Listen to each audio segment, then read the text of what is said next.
Welcome, everyone, and welcome for those at home viewing. Welcome to our second meeting of November, our Common Council this evening.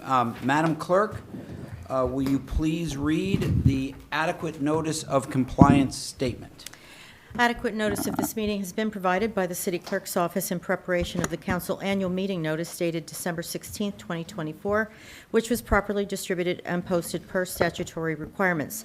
Please be advised that fire exits are to my right, your left, and at the back of the room. The city has a listening system to assist the hearing impaired. If anyone needs hearing assistance, please obtain the system at the dais and return it thereafter.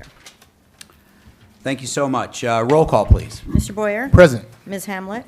Present. Ms. Kalmanson? Here. Mr. Pulaski? Here. Mr. Smallwood? Present. Ms. Toth? Here. President McTiernan. Present. All right, I understand there's someone who's celebrating a very special day today in our audience. Mr. Ozorowski has a birthday. Happy birthday. And it's fantastic. And as a little birthday present, would you like to lead us in the Pledge of Allegiance?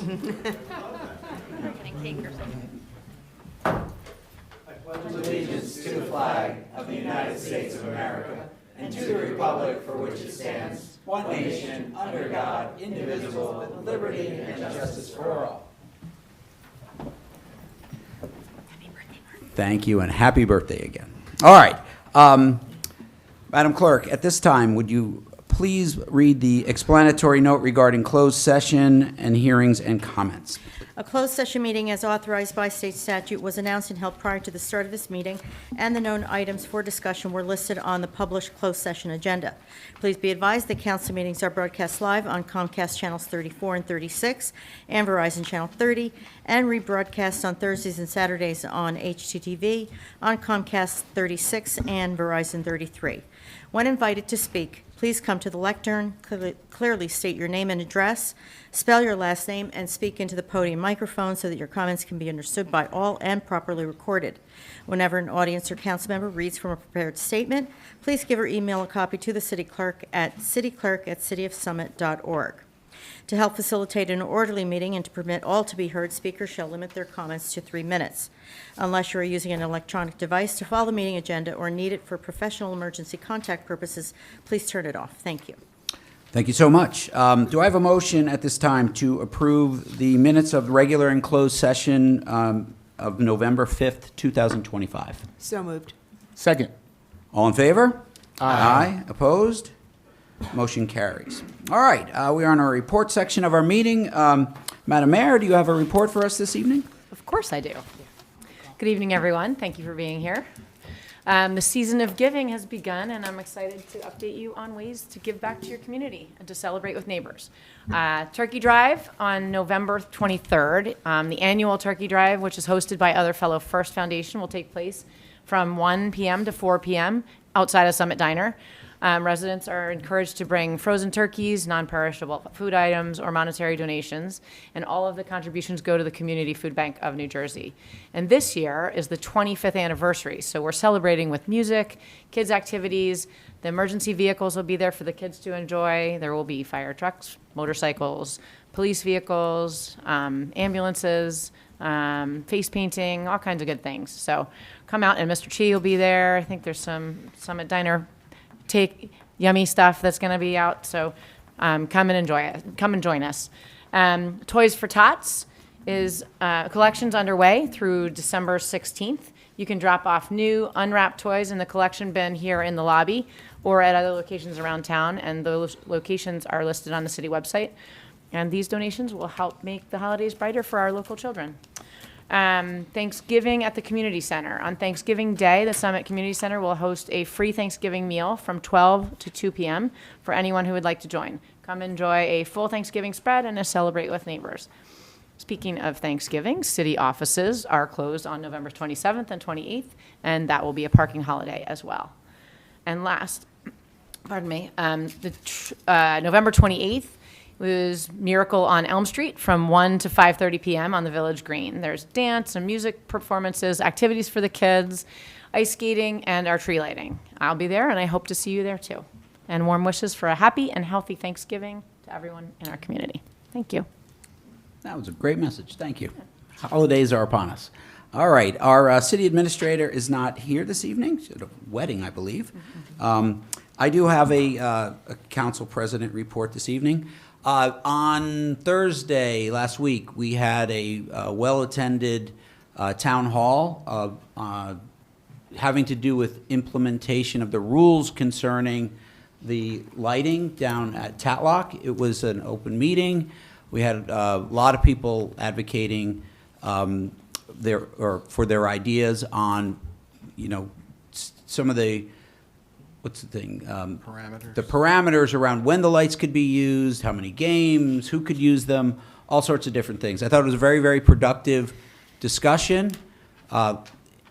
And as I mentioned at the end of it, and for people at home who might not have been able to attend, if you do have some thoughts around how you think the lights should be utilized, please send an email. We're still working on this, and I would say, these guys have been working very, very hard to make accommodate both the needs of the neighborhood and the needs of our children who want to play sports. So send your emails in if you haven't had a chance to comment yet. Second, an update on our round 4.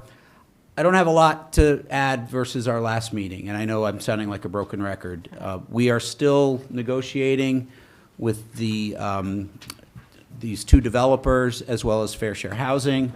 We are making some progress, probably not as fast as some of us would like, but we are negotiating in good faith, and we are moving the ball along.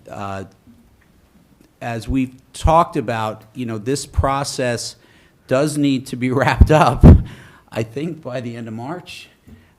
So, we continue to run this process through as we find, or as we come to agreements, we will let you know, but we're still doing that.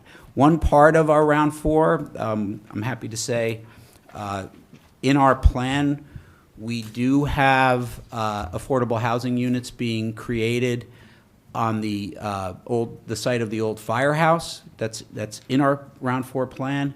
And tonight, we're taking yet another step towards making that a reality. Earlier in the year, if you were paying attention, we purchased what was called the Finger Lot to co-join the 4 parcels to make it, a better piece of property to sell to a potential developer. That's all been completed. Today, we're on the docket. We're hiring a broker to go out and solicit bids for that property, and we hope to finish that transaction sometime in the middle of next month. So that's moving along, which is great. And as we continue to kind of implement what as we all want is our affordable housing obligation. The last thing I wanted to talk about, I received a lot of council people did as well, a very interesting email last week, the week before, and it was an email signed by 25, 30 people, including former council people who are Democrat, former council people who are Republican.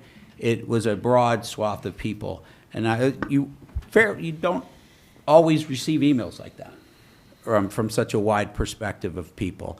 And it was advocating for that the city move towards what would be called nonpartisan elections. And so for people at home who don't know the terminology, a nonpartisan election would be where you would, and this would just be at the local level. When you come into the voting booth,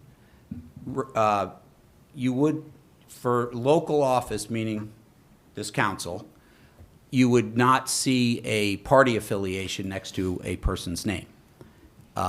So you'd still have people on it, you could have choices, all that good stuff, but there'd be no affiliation. About 20% of New Jersey communities have nonpartisan elections. And this group advocated for that.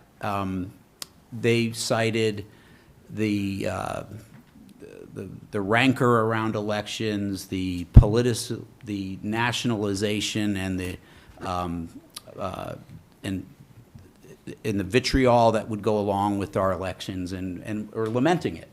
And I must say I have a lot of sympathy for that view. I've spoken many times about how our elections have just gotten nasty for no reason, particularly for what is essentially a volunteer job up here where people just want what's best for Summit. There is a process to make nonpartisan elections happen. There are really two ways this could go, the community could go about it. One way it could happen is the city council can vote to put a referendum on next year's ballot. You need a supermajority to pass something like that. I think it would need 5 out of 7 votes, and then the people would decide. My understanding is the results of the referendum would be non-binding, meaning the subsequent council could decide not to do it if people voted for that. But that would be one process. A council vote, 5 out of 7 say yes, and then the people would decide in November whether they would support a movement to change our local elections to nonpartisan. The second way that this could happen, according to my research, and Rosie really helped me out with this, it's a lot. And I will say, there is some contradictory stuff in here, so I would advise anyone who really wants to pursue this to do their own work. But my understanding is that citizens could collect signatures. If they were to collect, the number of signatures they would need would be 25% of the number who voted in the last election. For the assembly. For the assembly, which would be just last November, or the vote that happened 2 weeks ago. Right. So we had, Rosie, what, roughly 8,000 odd votes? I would say so. So you'd have to look up the exact number, but it would mean we'd need a little over 2,000 signatures that would need to be collected and be verified. If someone was able to do that, then it would go to council, who would then vote to put the question on the ballot for November. Council, if they go the route where they can just do this, they have to do it within 40 days of an election.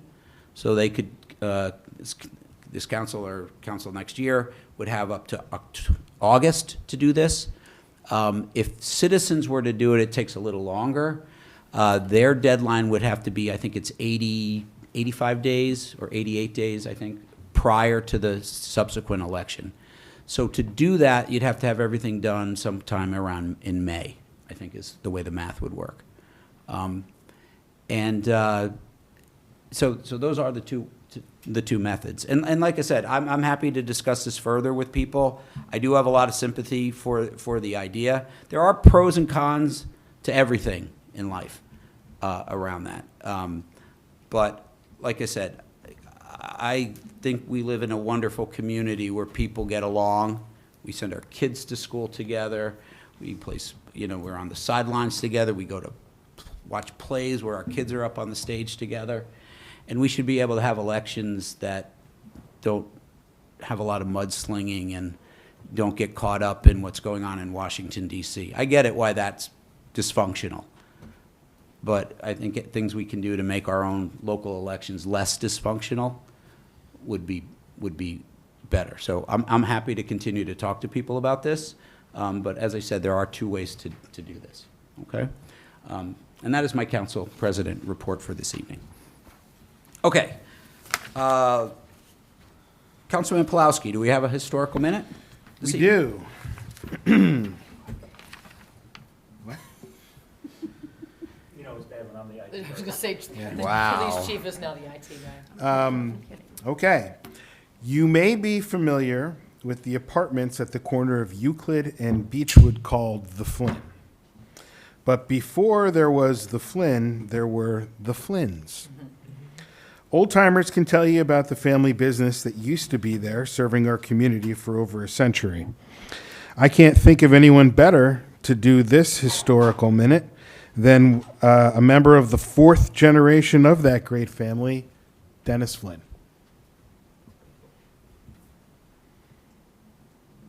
I'm Dennis Flynn, formerly of Euclid Avenue in Summit, an Irish immigrant born in 1866. My great-grandfather, Michael Flynn Jr., established a horse and livery stable associated with the Beechwood Hotel, which is now Boar's property, in 1889. Known as the Beechwood Stable, he operated the business for 12 years. Michael Flynn passed away in 1901 at age 35, leaving 4 children and his wife Hannah, who took over the business. Although the first gasoline automotives came to be in the late 1800s, horse and buggy dominated the transportation for the first decade of the 20th century.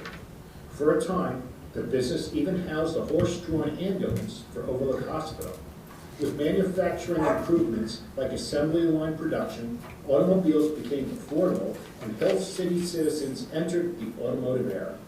So did the Flynns. By the 1920s, the Beechwood Stable became Flynn's Garage, from where the family also operated a taxi service. By this time, the son of my great-grandparents, Michael and Hannah, my grandfather, Raymond Flynn Sr., born in 1898, had taken over running the operations, and with his mother, Hannah, ushered in the era with the sale of gasoline as an Esso, now known as Exxon, gas station.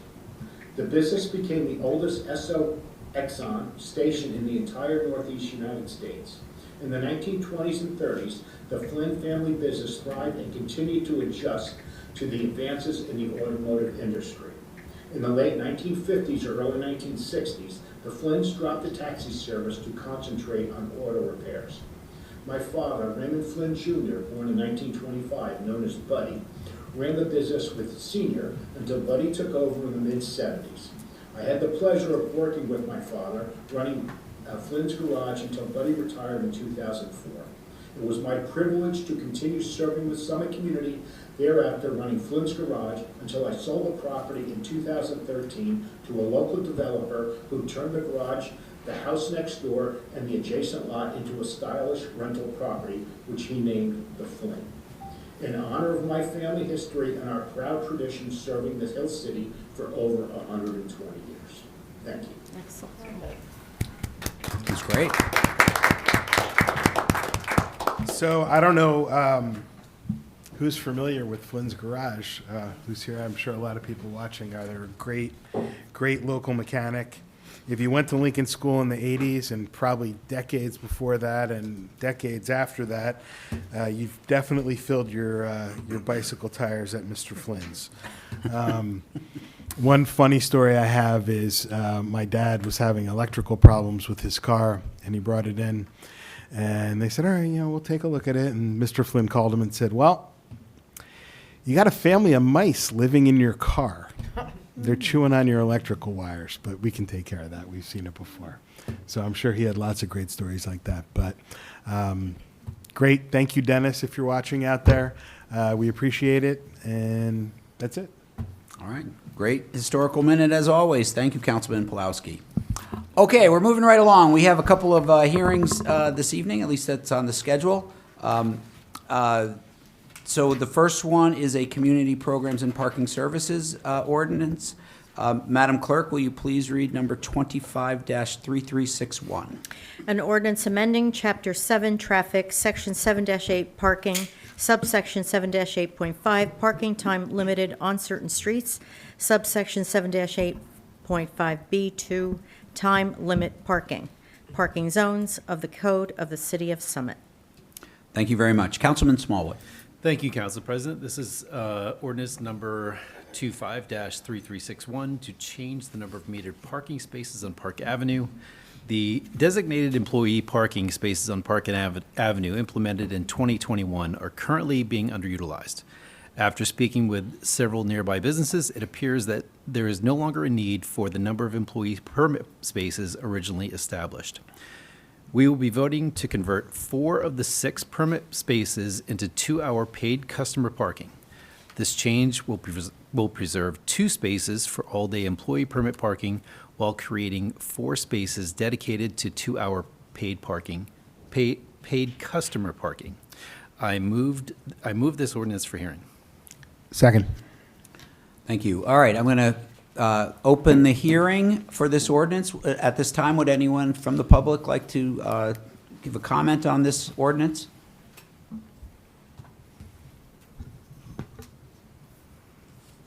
All right, seeing no comments, I'm going to close the public part of this hearing. Council members, any comments on this ordinance? Councilwoman Hamlet. I just want to say I'm super excited about this. I know it sounds ridiculous, but when I was campaigning, apparently unsuccessfully, I went down to Buena Vista Cafe, and I went there to grab a water and talk to the business owners. And what I found from the business owner, she said, I just can't understand why I own a restaurant, but the individuals who are eating at my restaurant have nowhere to park. And I said, well, you know what, I'll look into it.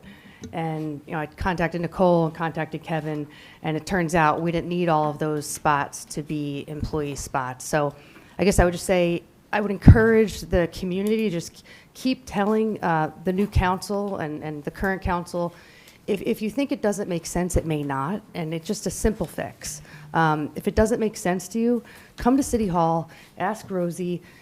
There's no question that's not a good question, and so I was really happy that this owner got a resolution. So thank you, Nicole, and Chief Peters for working on this. Really appreciate it. So. Thank you. Other comments from council? And you, Kevin. Sorry. Sorry, you too small. We only had to redo it a couple times, but you got it. Other comments from council? All right, I'm going to close the hearing on this ordinance, and we'll move right along to our second ordinance for hearing. Madam Clerk, will you please read Safety and Health, number 25-3362? An ordinance amending the code, Chapter 7, Traffic, Section 7-8, Parking, subsection 7-8.4, stopping or standing prohibited during certain hours or on certain streets. Thank you very much. Councilman Boyer. Thank you, Council President. Council President, I am going to ask that this ordinance be tabled with a brief explanation, and just to note that by tabling this ordinance, it effectively kills this ordinance, right? So this will go into next year. But during the period of time when this ordinance was originally tabled at our last council meeting, I received a call from Oak Knoll School expressing concerns with the proposed no parking restriction from Tulip Street to Colonial Drive. While they understood the visibility concerns raised, they were concerned about making the entire stretch a no parking zone. So Oak Knoll did indicate that they support restricting parking at a portion of the road where the residents were having difficulty backing out of their driveway. So based on this feedback, based on the feedback I received and the limited scope of the issue, the broader restriction proposed in this ordinance may be more extensive than what is required to resolve the concern. So for that reason, I believe it be more appropriate for the newly seated Safety Committee to revisit this in January and bring forward the revised recommendations. Thank you, Council President. Thank you. Do we need a second to table this? Yes. I'll second it. Okay. All right, okay, so, and we have to vote. Okay, so roll call, please. Mr. Boyer? Aye. Ms. Hamlet? Aye. Ms. Cowanson? Aye. Mr. Pulaski? Aye. Mr. Smallwood? Aye. Ms. Toth? Aye. President McTiernan? Aye. Okay, so we're tabling that. All right, that concludes our ordinances for hearing. Now we're moving on to ordinances for final consideration. We now have one. Madam Clerk, will you please read Community Programs and Parking Services 25-3361? An ordinance amending Chapter 7, Traffic, Section 7-8, Parking, subsection 7-8.5, Parking time limited on certain streets, subsection 7-8.5B2, time limit parking, parking zones of the Code of the City of Summit. Thank you so much. Councilman Smallwood. Thank you, Council President. This is ordinance number 25-3361. Having just heard the multiple deliberations on this hearing, I move this ordinance for final consideration. Second. Thank you. All right, roll call, please. Mr. Boyer? Aye. Ms. Hamlet? Aye. Ms. Kelmanson? Aye. Mr. Pulaski? Aye. Mr. Smallwood? Aye. Ms. Toth? Aye. President McTiernan? Aye. Motion carries. All right. Okay, we're on to our resolution section of the meeting. We have a few this evening. First up is finance. Finance number 1, Councilwoman Toth. Thank you, Council President. For closed session discussion, Resolution 12199 authorizes the city to contract with the firm of Jones Lang LaSalle Associates, Inc. to conduct an auction to sell the old firehouse site. Jones Lang LaSalle is well-known and respected in the commercial real estate business. The city anticipates a sealed bid auction, with Jones Lang LaSalle to be paid on a sliding scale. 4% of the first $5 million of sales price, 3% on the next $5 million, hopefully 2% above $10 million, if we're lucky. This is well within industry parameters. I move to adopt this resolution. Second. Thank you. Any member of the public would like to comment on this resolution? Council comments? Councilwoman Hamlet. I just want to say the company that we're working with is very professional. We've had great interactions with them, and I feel really good about having them market the property for the city. Obviously, we're going to do an auction for the property, but this enables the reach to be a lot larger, and ultimately will get the taxpayers a better price for the property. So they are first class. They've done all the recent sales transactions that you've seen, a lot of them.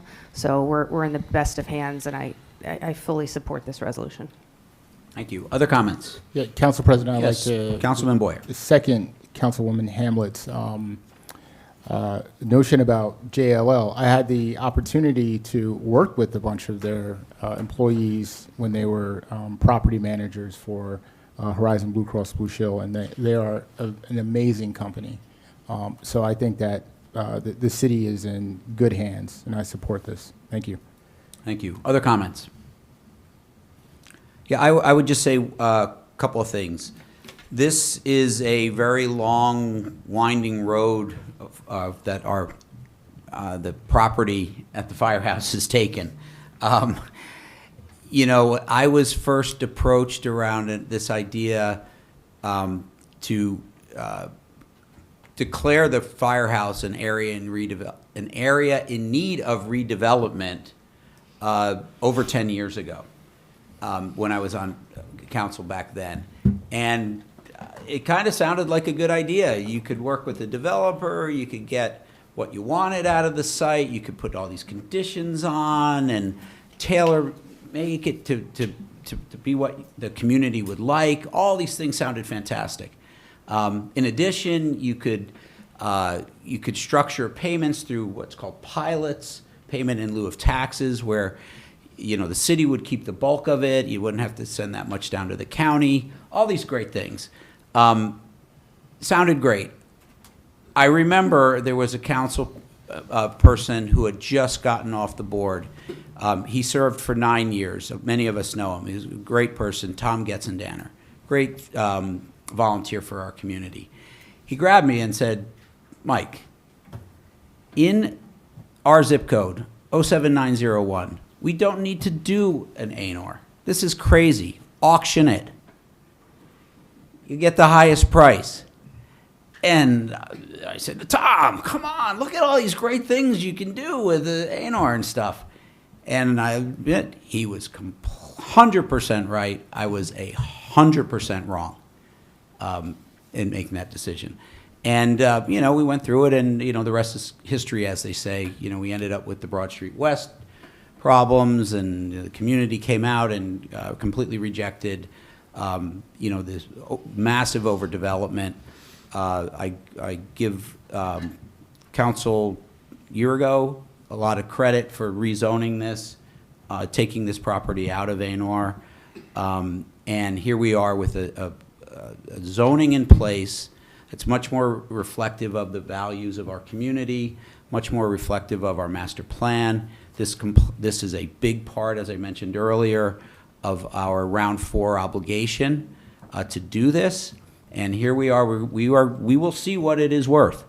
I have every confidence in JLL that they will canvass the developer community, and we will get the best price. And, you know, I hope, as Councilwoman Toth said, let's get some 3% commission numbers in there. But we'll see what it's worth, and, you know, the market is the market.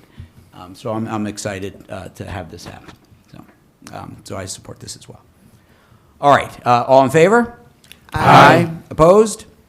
Motion carries. All right, moving right along. Finance number 2, Councilwoman Toth. Thank you, Council President. I'm going to bundle 2 and 3, if I may. Yes, please.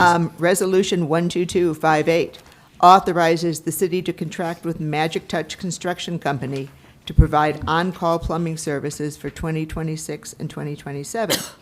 Resolution 12268 authorizes the city to contract with both Sunny Electric, Inc. and CRD Electrical, LLC to provide on-call electrician services for the same period. The city needs these on-call services. All 3 companies meet all of the bidding specifications, provide competitive wages to their employees, and are close enough to Summit to be responsive. I move to adopt these resolutions. Second. Comments from the public? Comments from council? Councilman Boyer. Council President, just to be clear for the public, we see these kind of sort of big numbers there. They don't have to spend that. So, I mean, it could be $10,000 and not 35, right? Mm-hmm.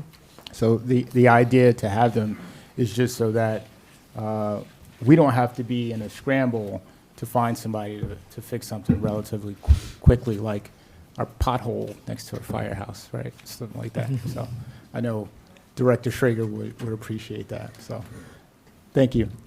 Thank you. Councilwoman Hamlet. I just have a quick question. I'm not trying to, I didn't notice it until now.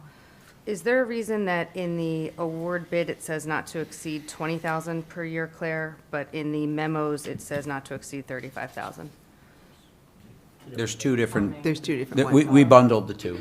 Right, but okay, let me see. Just let me check. 35,000 35,000 is- for the plumbing, and then 20,000 for each of the electrical. Got it. Okay, so the not to exceed for the plumbing is 35, and the not to exceed for the electric is 20 For each. for each. For each. Okay, but in the memo, it says that it's not to exceed 20,000 for on-call electric. 20 each. Right here. It's Is it each. electrician? Each. There's 2 No, electrical. I understand. Yeah. I understand. This is what I'm looking at here. Where does it say that? It says not to exceed 20 each. There's 2 electrical companies. Right. Oh, there's 2. Yeah. There's Yeah. 2 electrical. Yeah, we're Yes. using 2 on-call services. Okay, thank Yeah. you. That explains it. Sorry. Okay, I thought it was only 1. That makes sense. Okay. Any other comments from council?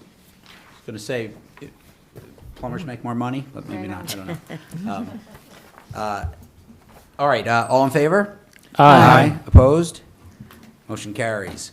Okay, moving right along, finance number 4, Councilwoman Toth. Thank you, Council President. Per closed session discussion, Resolution 12273 authorizes the continuation of an existing situation. Since 2018, Detective Robert Freeman has held a full-time position with the New Jersey Policemen's Benevolent Association. Detective Freeman is currently the Deputy Director, and while we miss him here in Summit, he's been very effective in his role with the NJPBA. The NJPBA reimburses the city for Detective Freeman's salary and benefits, so there's no cost to Summit for him to hold the position.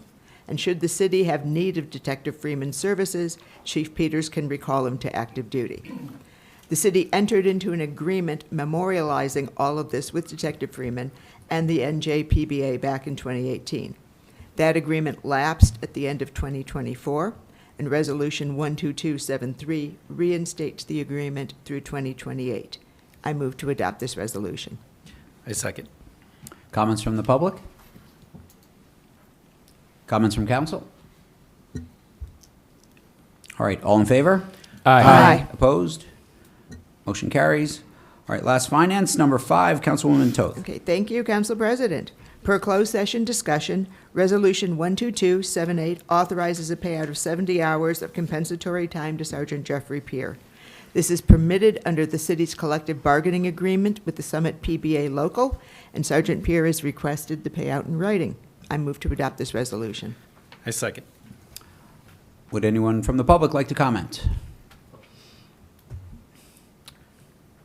Council comments? All in favor? Aye. Opposed? Motion carries. All right, moving right along. Community Programs and Parking Services, number 1, Councilman Smallwood. Thank you, Council President. I would actually like to combine both 1 and 2, if that's possible. That is very possible. Awesome. This is ID number 11279 and ID number 12281. First of all, again, I'd like to wish a very happy birthday to Mr. Department of Community Programs Director Mark Ozorowski. So happy birthday. And you should probably leave after these and go celebrate with your family. So with that being said, my son is 17. He will be 18 in January. My daughter is 15. I took my kids to Tatlock Playground, and they played on the same items that are still there today. There's a few pieces that have been removed because they were unsafe. So, with that being said, I'm very pleased to bring forward the contract award for Phase 1 of the Tatlock Playground project. This project is being completed in 2 phases to allow the city to pursue and receive county and state reimbursement grants while still keeping the progress moving for our community. Phase 1 includes the installation of several exciting new play features, the very popular and the highest ranked playground piece by the children for the Washington Owls, the Owl Play Structure. Log scrambles, hideaway trees with monkey bars, balance nets, and other engaging elements designed to support imaginative and active play. The existing swings will remain in place as part of the full build-out. However, I know that there are 2 swings that are missing, and they have decided that they are going to give us 2 swings to get them installed. David, are they installed yet? Not yet, but we're coming. All right, we're getting there. Soon, I hope. The current red rope climber will also remain for now and will be replaced during Phase 2, anticipated in 2026. With the final Octa Crow's Nest Steel Tunnel Slide Play feature, I have no idea what that is, but it sounds fun. We are especially proud of this project as it reflects the tremendous input and creativity of the public schools' ideas classes, feedback from citywide community survey, and thoughtful adjustments made to keep the project within budget while still delivering a high-quality and inclusive play space. We were also considering the contract for both of these contracts are actually by Copen Inc. through the New Jersey state contract for the playground equipment, along with a second contract to Coben Inc. through the Bergen County Cooperative Pricing System. We're excited to take this important step next step toward bringing and reimagined Tatlock Playground to life for families across Summit. I move to approve these resolutions. Second. All right. Would any member of the public wish to comment on these 2 resolutions? Members of council, comments? Councilman Boyer. Nope. Oh, I'm sorry. No, Should I say- no, All right, Madam Mayor. Thank you. This is quick.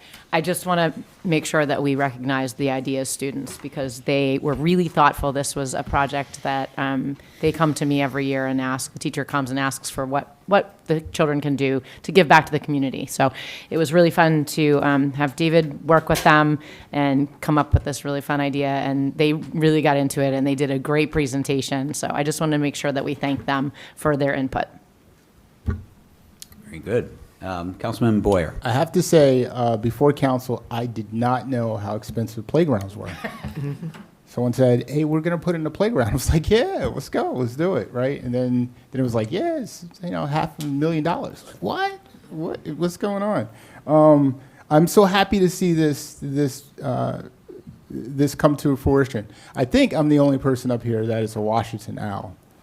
I don't know. I think Bob went to Lincoln School, but yeah, you did, right? Yeah. So seeing the owl there actually is nostalgic. It's like I love that. That is great.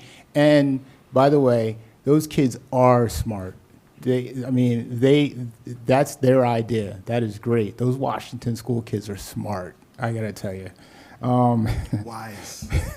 Yeah, wise, right? You're Alex? wise. But I'm happy to see this, and I'm happy to see the other one in maybe playground. I'm happy that we've gotten these things done. So thank you to Mark. Just good job in community programs, good staff, all year. Thank you. Thank you. Other comments? Councilwoman Hamlin. I would just say thank you to Mark and David for getting the ball across the goal line here. We've learned a lot in the last 3 years. I think I started out in Department of Community Programs, driving you guys crazy. So it's nice to see. It's really nice to see all the hard work you do pay off. That's why you do this, and that's why you come to work every day. And I know, again, from knocking on a lot of doors in the last couple months, that a lot of people are waiting on this playground. So just well done. Councilman Smallwood.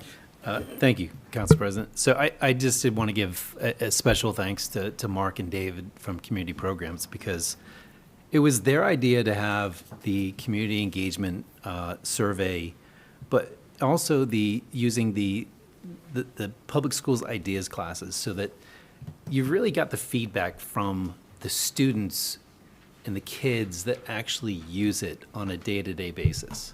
And that was your idea. So thank you very much. You guys did a tremendous job.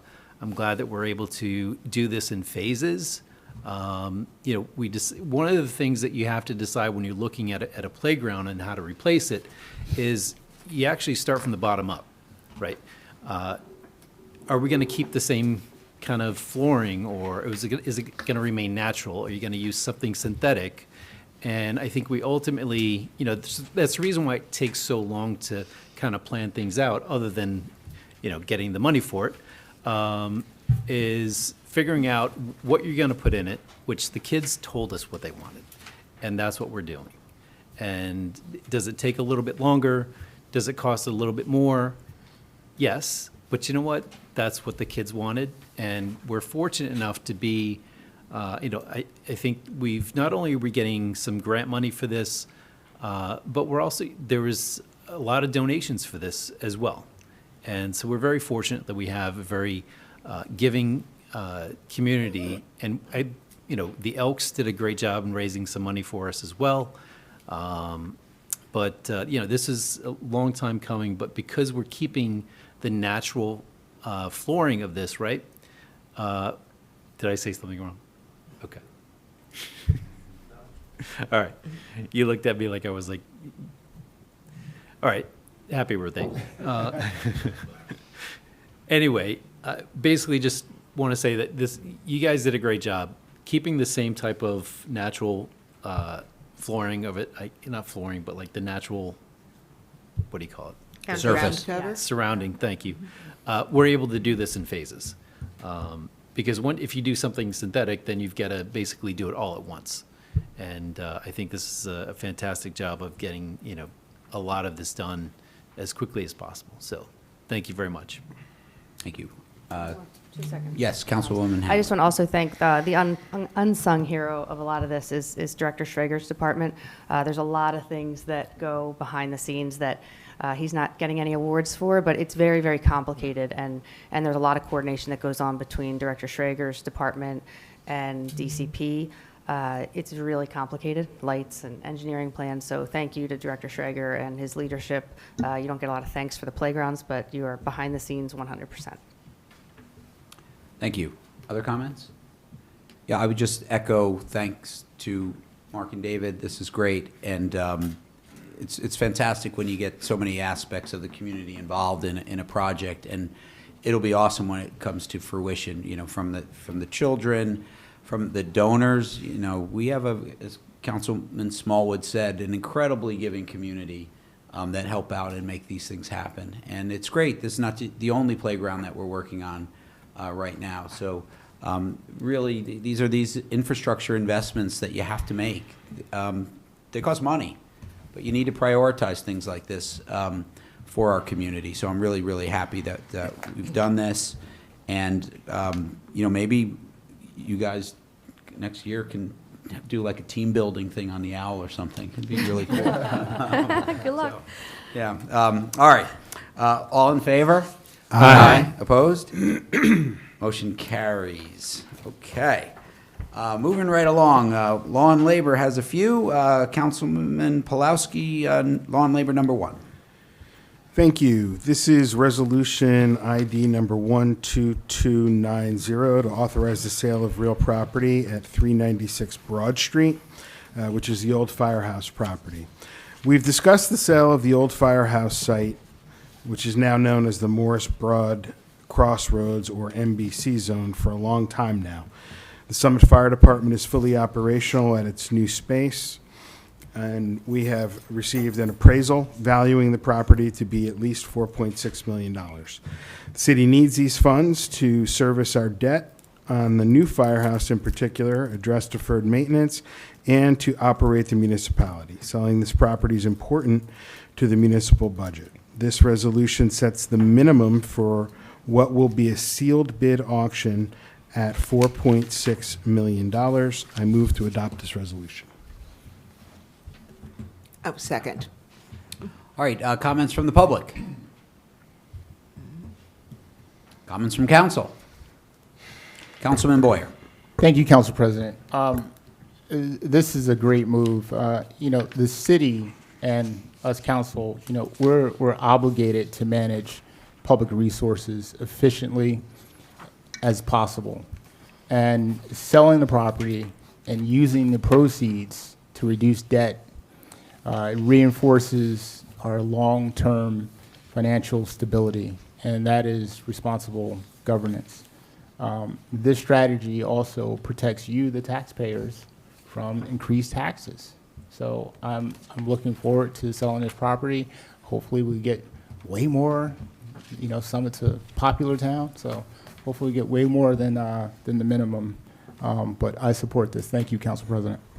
Thank you. Other comments? Madam Mayor. I just want to say, because our city administrator / CFO is not here, she has been commenting on the sale of this property as something that, when she started here 8 years ago, this was a conversation. This property needed to be sold to fund the firehouse, that beautiful building that we have now for our fire department. So I just want to make sure that, since she's not here, I wanted to comment on that. Good comments. Other comments? Councilwoman Hamlin? I just want to say this is a big day for the community, so if Tap Into's listening to this meeting, this would definitely be a headliner. I ran on this the first time when 2,200 or 2,300 residents were packing meetings till 2 a.m. I think I mentioned it at maybe the debate, but when Jack Cooper died most recently, and we stood at his funeral home and we looked out in that area, that's the area that all of you fought for. It was Broad Street West, and it's really, really important to understand that the residents spoke out, and they want character, and they want things to be within the character of Summit. And I ran on that, and so a month before my tenure here ends, I'm proud that, and I spent most of the day on the phone with Rosie trying to get all the auction details done, but I'm proud to say that we will get this back as a rateable for the taxpayer, and it will be within the character of Summit. And at the end of the day, this was a huge win for the community. It's what all of you wanted, and I'm just very, very happy and pleased to be a part of the team that got it done. So thank you. Thank you. Other comments? Yeah, I would just wrap it up by reiterating what the mayor said. I've also sat in with City Administrator Baldwin about the importance of the funding for this. When this was originally envisioned, the reason this property is for sale, it was because the firehouse was no longer usable. It was too small. The bays were too small for current technology. You couldn't put modern trucks in there anymore. We had to move. So that started this whole cascade of getting to here. But in between there, as just mentioned, we have a brand-new firehouse down the hill. That firehouse was originally, I think, budgeted for like $11 million. And then with COVID and changes, I think it ended up costing over $16 million. That's a big number. We have $16 million in debt that we're servicing as a result of that. That puts a strain on your budget. And it was always envisioned that we would recoup some of that by selling the property in order to pay down some debt. It just makes financial sense, and it's something I think that it's not a want. I think it's a need. I mean, we all know we've talked about this already. The budgeting next year is going to be difficult. You know, health costs are going up a lot, right, Jennifer? We're trying to mitigate that to the best we can by changing plans and stuff. But these are still double-digit increases that are going to be staring the city in the face. We have, you know, this is an asset that, you know, we'll get market price for, and it'll go a long way to help through that budget process that will really begin in earnest next month, right? Now, now. I know you guys are working on it already. So I support this resolution as well. All right. All in favor? Aye. Opposed? All right, motion carries. Okay, law and labor number 2, Councilman Pulowski. Thank you. This is Resolution ID number 12240 to authorize 2026 City Solicitor and Labor Council services in excess of $17,500, not to exceed $250,000. Every year, we contract for a city solicitor at the end of the calendar year for the following year. This resolution is to renew our contract with Cleary, Giacobbe, Alfieri, and Jacobs. Matt Giacobbe started in Summit as Labor Counsel in 2016 and became the city solicitor in 2018. He's never raised his hourly rates or monthly retainer in the near decade that he's been with us, and he won't be doing that for 2026 either. Over the years, Matt has provided the city excellent work, zealously advocated for Democrat and Republican councils alike, Broad Street West, Maple Street, the Resident Protection Ordinance, and the Camping Ordinance immediately come to mind. With that, I move this ordinance for adoption. Second. All right, comments from the public? Comments from council? Councilwoman Hamlet. I would just say I just want to thank Matt for his guidance and leadership over the years. You know, when you first get onto council, you get some advice where you're just supposed to fire all your professionals and start over. And I remember when we took charge, I started to learn really early that there's a lot of value in having a city solicitor who, again, as Bob just said, he supports Democrats, he supports Republicans, he knows the law, and he's always going to put us in a good position. Mr. Giacobbe's firm is working multiple different issues right now for the city, and his firm is fair. They give us wonderful guidance, and, you know, Matt understands what needs to be done, what the law is, and how to guide all of us council members, regardless of what party we're in. He hasn't steered us wrong, and I think that, you know, I just want to say thank you for everything, and I'm really proud to support this resolution and the fantastic services that your firm provides. Thank you. Good comments. Other comments? Councilman Boyer. Yeah, I just want to reiterate the same thing that Councilwoman Hamlet just said. Mr. Giacobbe, you've done a fine job. It's been a whirlwind the last 2 years, and I appreciate your service. I know you're getting paid for it, but, you know, hey. The other thing is, I hope the city never has to pay you $250,000 ever, but, you know, but thank you for your service, and I appreciate you, and I support this. Thank you.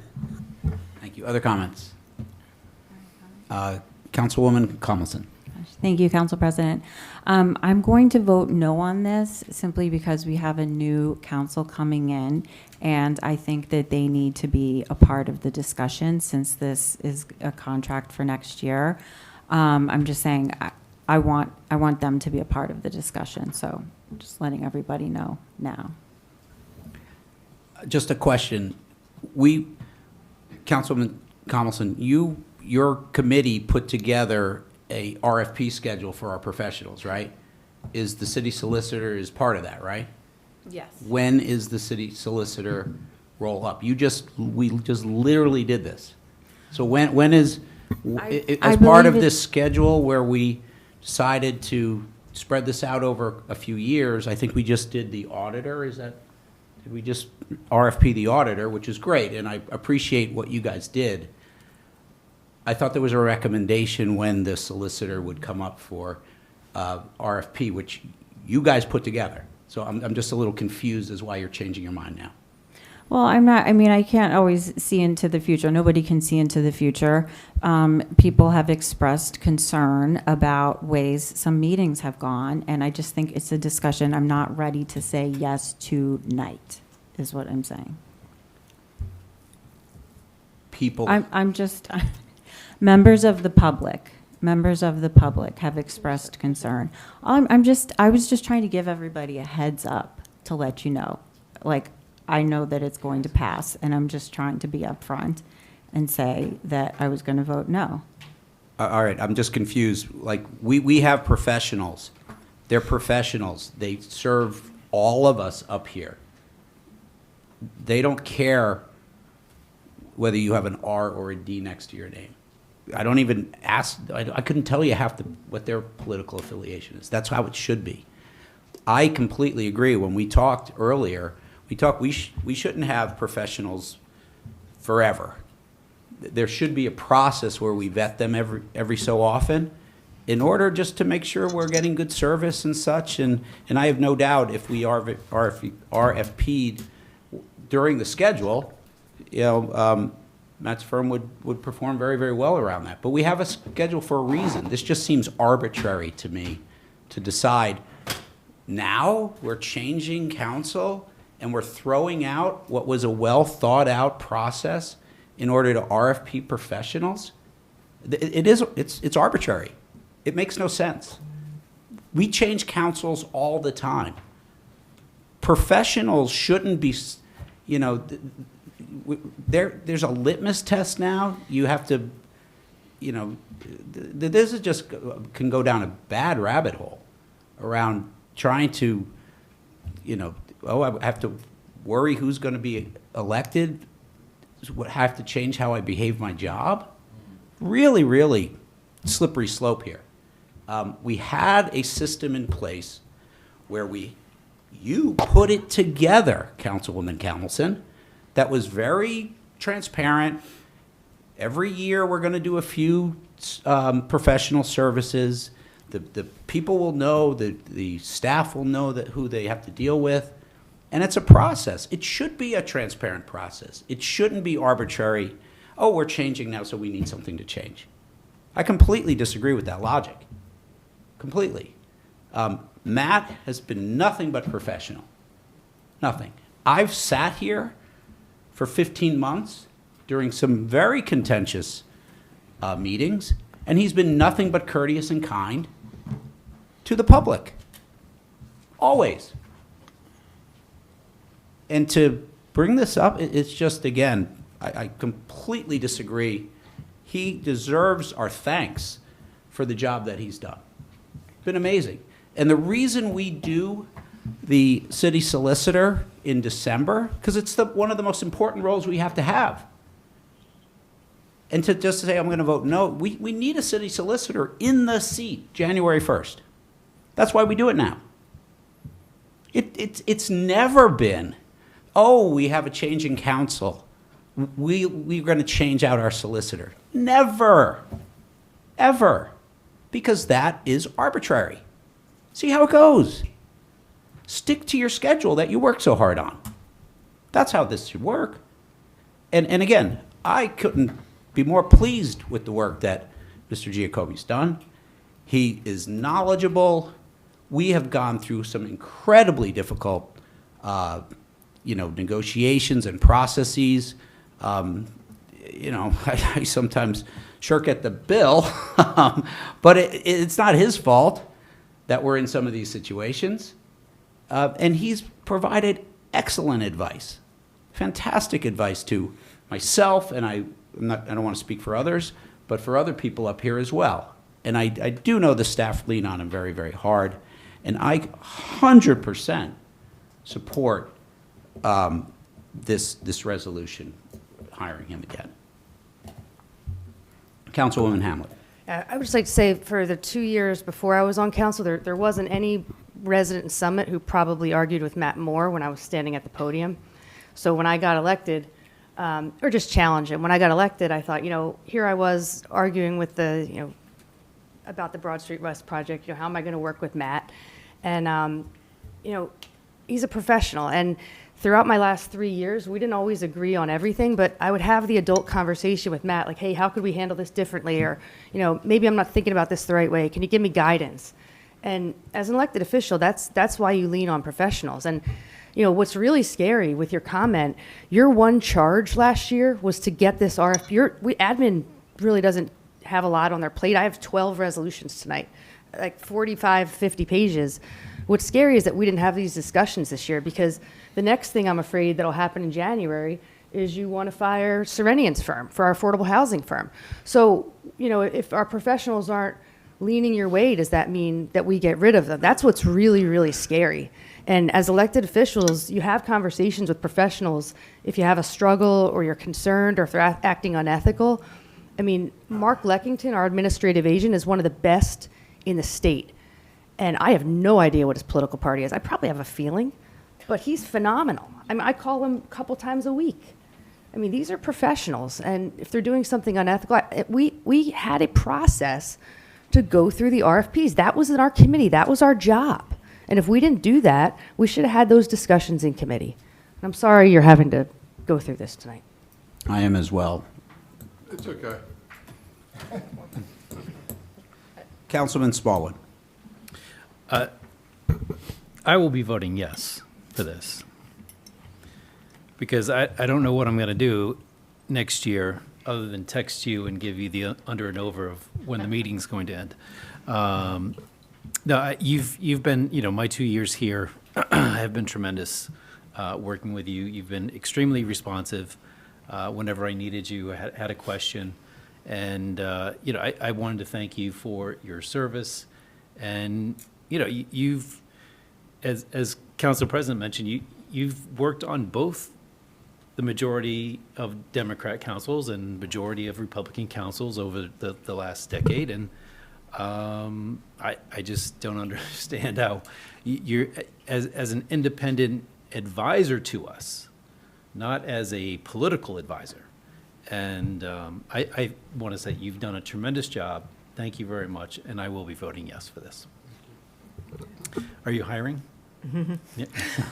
Councilwoman Toth. Thank you, Council President. I think that some of the members on council here are impugning motives that probably don't exist. I don't believe that this is a political decision, so much as the incoming council majority would like the opportunity to hire its own council. I'm going to join Councilmember Kalmanson in voting against this. I would say, but Councilwoman Kalmanson said that there were members of the public who spoke out against him. I don't know what that means. That doesn't sound like it's a council person decision. She just said it. So I'm not quite sure. And again, every single year, why is this next council so different than every single council that has been elected over the last 30 or 40 years that get the city solicitor that gets appointed in November of the prior year? That is how it has always worked, because you need a city solicitor who sits on the dais January 1st. So I would love to hear why this incoming council is so special that they need a different solicitor, unlike any other council over the last 25 years. Would you like a response? Yes, absolutely. It was a question. Okay, you hadn't acknowledged me there. I wasn't certain. Sorry. Thank you. This incoming council is thinking a little differently, and certainly Mr. Giacobbe will continue until and unless he's replaced. But we know how the vote is going to go tonight. What's that? May Oh, yes, please, Madam Mayor. I just want to, I think I sit in this building a lot, here a lot of hours. Sometimes they want to throw me out, but the city staff really does rely on the professionals, and I do think that a relationship is important, and the sort of trust and the interactions and sort of the historical knowledge, the institutional knowledge that comes with having somebody that's consistent is really important. So I implore you to consider that when you think about this. Councilman Boyer. Listen, I think that the new majority has every right to make any change that they want to. The residents voted for these folks to come in and do something different if they would like, just like how they voted for us 2 years ago, right? And that's their prerogative, right? I would say, though, that do your research about Mr. Giacobbe, and you may find that he represents multiple different municipalities for a reason, because he's good.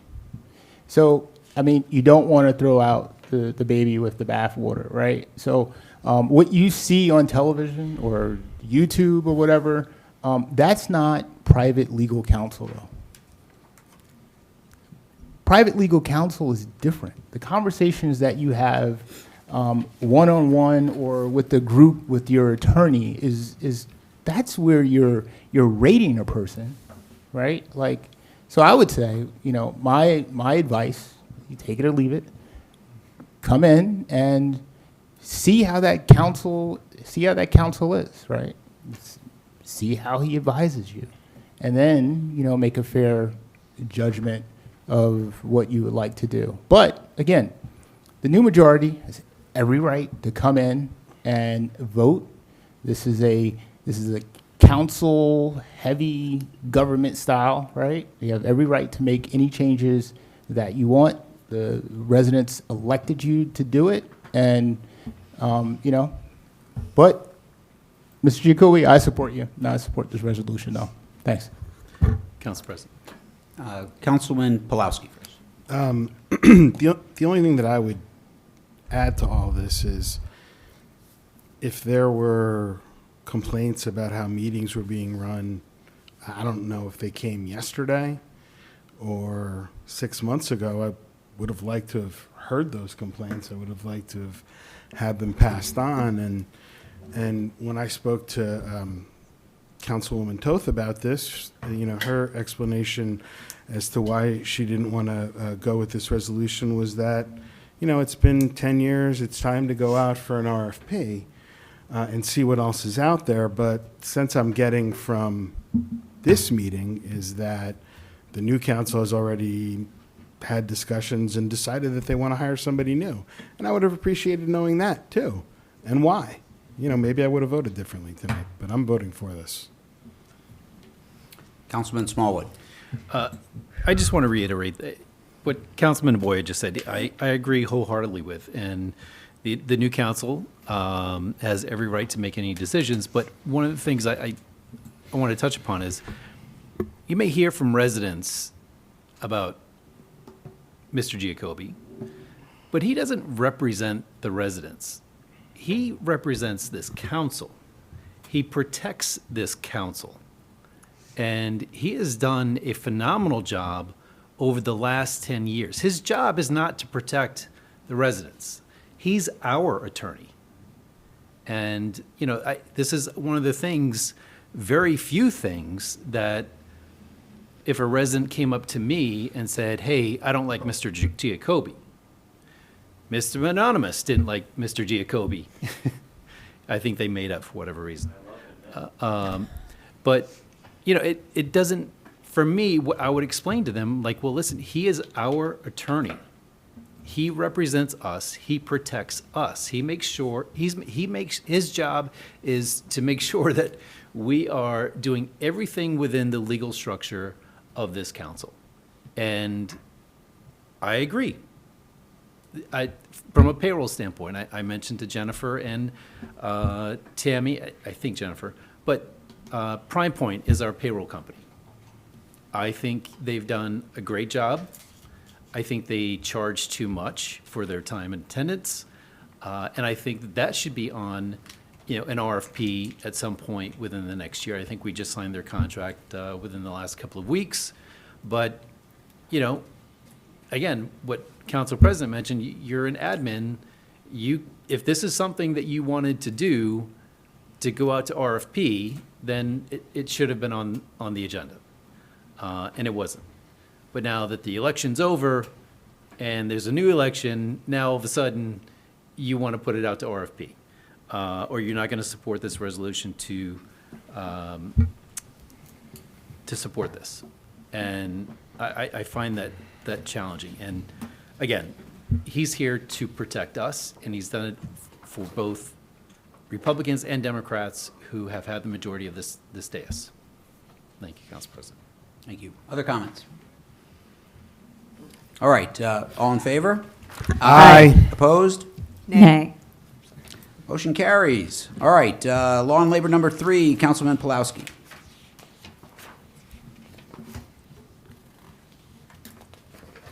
I think this is to adopt Council the meeting agenda. schedule. Actually, yeah. All right, this is resolution number, or ID number 12221, to adopt the council meeting schedule for next year.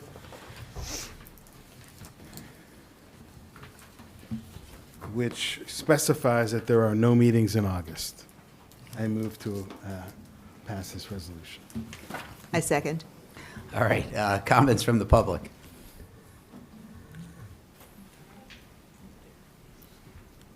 Good evening. Just wondering if, does that have the change, because what I'm concerned about is when you go to E-Code 360, and it says the second and the fourth Tuesday, you know, here we are on a Monday, last meeting was a Wednesday.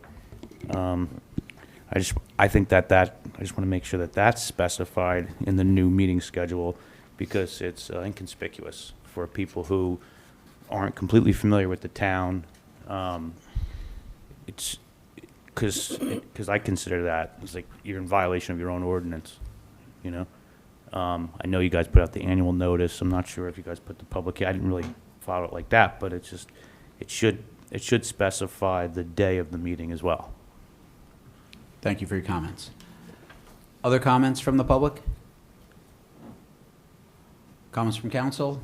Councilman Pulowski? Excuse me? Councilman Pulowski? Did I say that right? I know. I have a question for Rosie. Our municipal code, do we publish it on E-Code 360? Yes. Okay. And so I want to make sure that when we pass our council rules next year, which is where we're going to include the specificity that's necessary, that we make sure that we get that over to E-Code 360. It'll have to be an ordinance change in order to effectuate that. So if we change the council rule, but that is an Well, ordinance we changed. yeah, the council rules, but I think what Mr. Anonymous is saying is that it doesn't jive with the council meeting schedule that we put out. So, because it doesn't specify the days. We just say Tuesdays, every first and third. So we have to say that on occasion, when it's necessary, we will either move it to Monday and sometimes Wednesday. Okay. Because that's how it works. Or any other day of the week. Occasionally, we have had a Thursday. Okay. Well, I going to be on law and labor again, so I will make sure I do that. so that Put that on for Mr. Nobody January. doesn't have to tell me about it. Thank you. Other comments? Councilwoman Hamlet. Yes, just a question. Bob, was there any discussion on eliminating one of the, or maybe Rosie, one of the November meetings? This is a tough, whether you win or lose an election, this is a tough month. You're literally rolling out of campaigning for several months, not that we're complaining, but it's difficult with elections and then having a meeting the day, I think, what did we have, a meeting the day after the election? Yeah. Yeah, I mean, my head wasn't even on. I mean, I was trying, but I don't know, just a question if there would be a way to combine and just have one meeting. I don't know. Anybody have any thoughts? I would love nothing better than to have one meeting, but there's bills to pay. Yeah. it's just too There's hard. things that have to happen every 2 Yeah, weeks. I understand. And I just don't see that being a possibility. I really don't. I wouldn't recommend Yeah, it. I understand. I just wanted to ask the question because Appointments especially, yeah.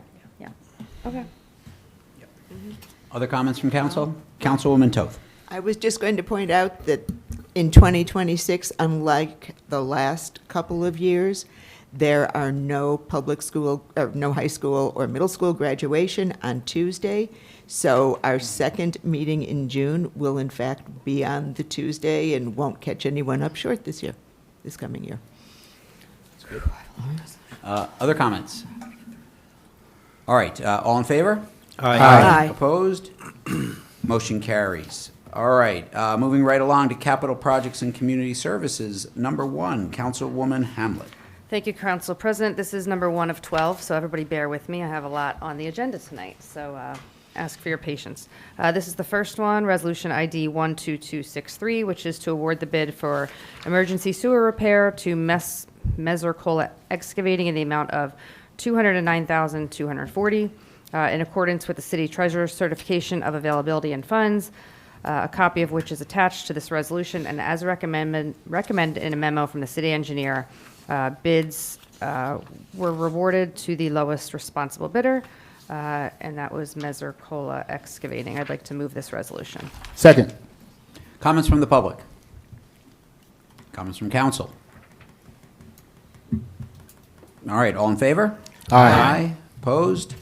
Motion carries. All right, capital projects number 2, Councilwoman Hamlet. Thank you, Council President. I'd like to combine 12261 and 12262, if that's okay? Yeah, that'd be great. Great. So these resolutions, 12261 and 12262, are awarding the bids for Canoe Brook Parkway Improvement Project in the amount of $1,234,567.89.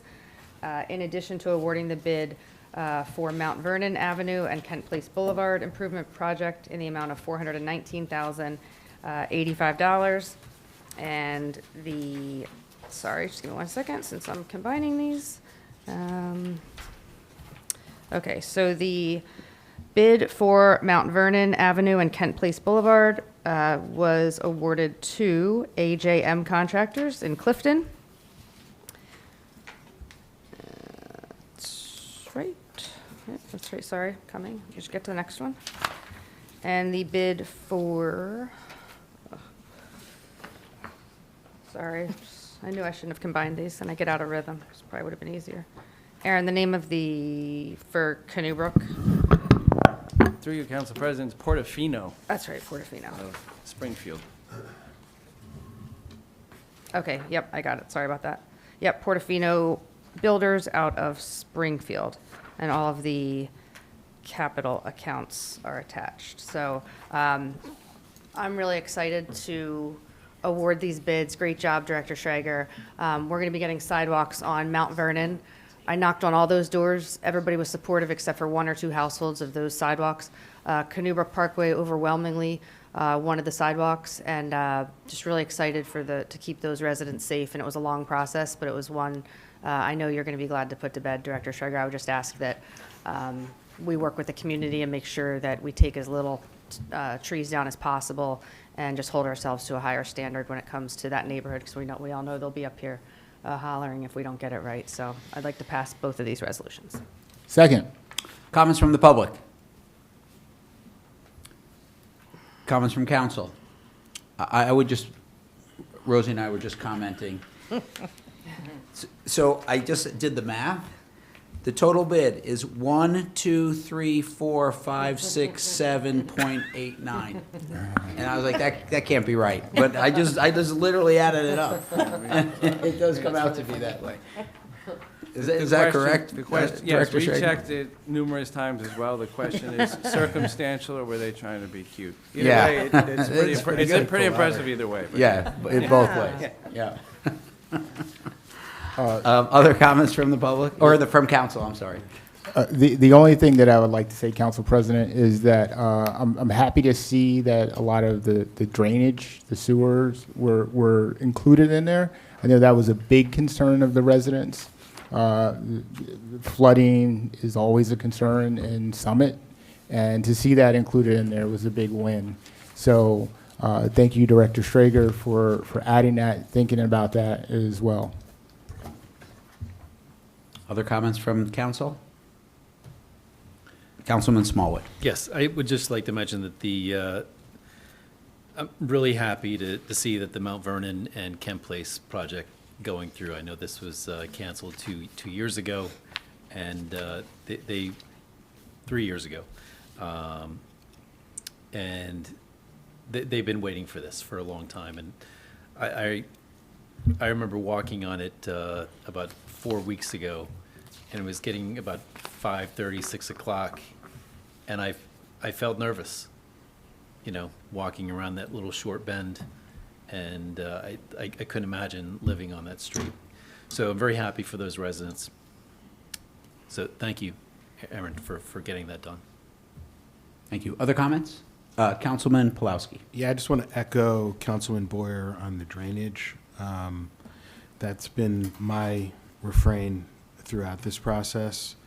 If folks want the sidewalks, that's great, but I think initially when we got this grant, drainage was a big focus. I've driven down there when we've had heavy rain, seen cars stalled out, so I'm glad that we're going to take some measures to address that while we do this project.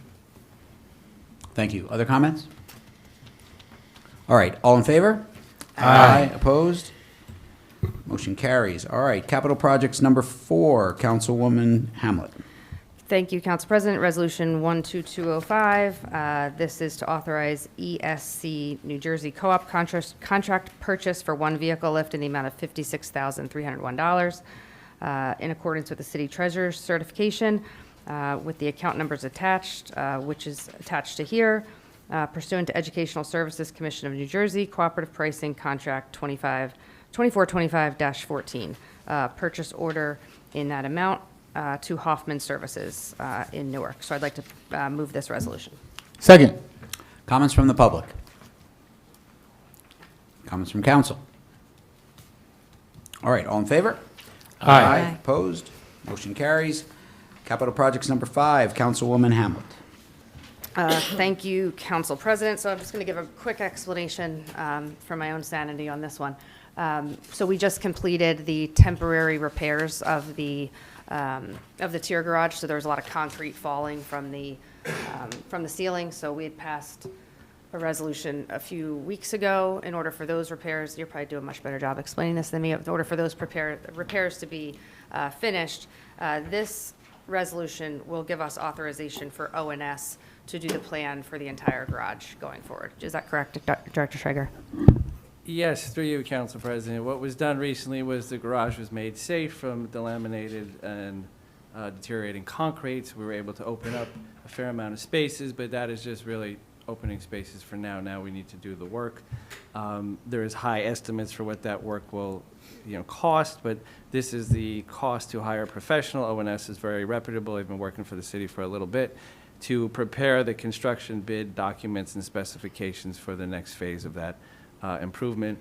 We will look at things about adding a roof, adding snow doors, as well as maintenance plans moving forward, but we'll also stage it so it might not be lump sum at once, what's critical first, and then move along over the next few years. So that's Thank it. you, Director Schrager. And I would just add that, and I'll go through the details, ONS is one of the most highly regarded regarding parking lots, and so the new council should be in good shape to clear to get that garage fixed. So we'll pass this one along to you.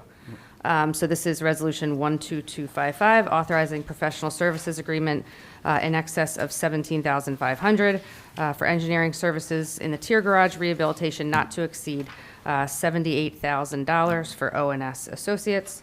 And I would like to move this resolution. I think we did enough explaining. Second. Thank you. Would any member of the public like to comment on this resolution? All right, comments from council? Councilman Smallwood. Thank you, Council President. I was actually going to wait for my council comments at the end, but just in case people decide to, turn off their TVs, I might as well just enter it now, say it now. I'm glad we're able to get this done, and because we were really jammed on parking, and having this done, I believe we're going to be able to open up our third level on Monday. Is that correct? That's correct. Yes. Okay. So we're going to be able to open up our third level on the tier garage on Monday, and then after further review from ONS on the fourth floor, we're going to keep that closed for now until further notice. Hopefully, we'll be able to get that open sooner rather than later. But at least, I believe, starting on Monday, that we'll have the third floor of the tier garage open. So it'll really help relieve some of the downtown parking for the employees and resident commuters. Thank you. Other comments from council? All right, all in favor? Aye. Opposed? Motion carries. All righty, moving right along. Capital Projects number 6, Councilwoman Hamlet. Okay, still me. This is Resolution 12275, authorizing state contract purchase of spatial data logic, SDL, through Dell Marketing.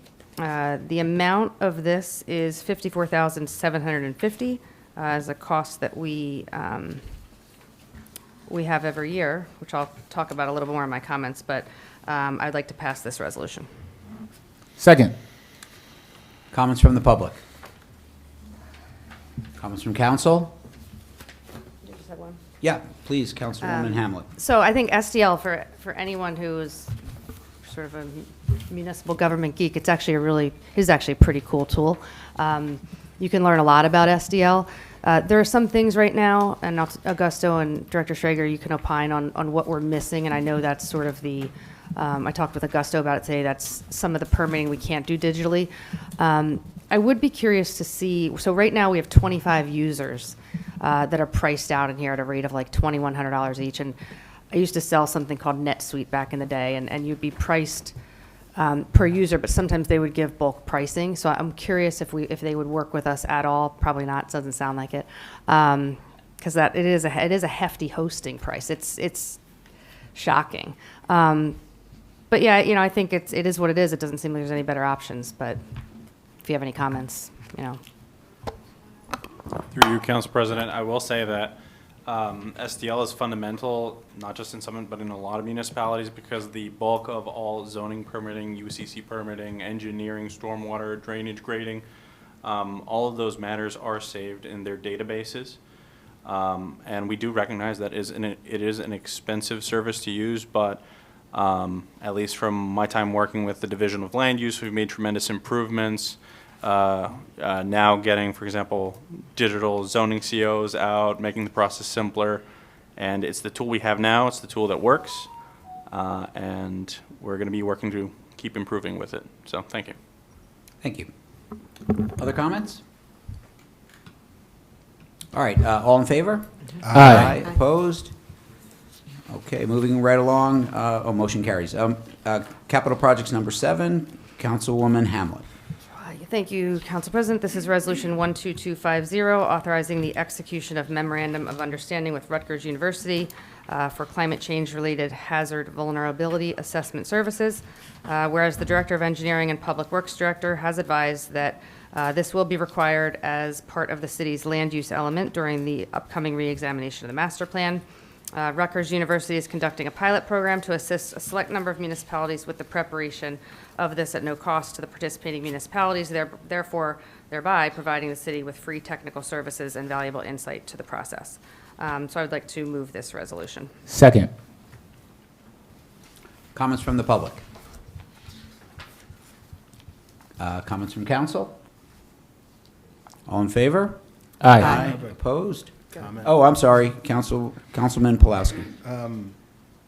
What kind of free advice do they give us?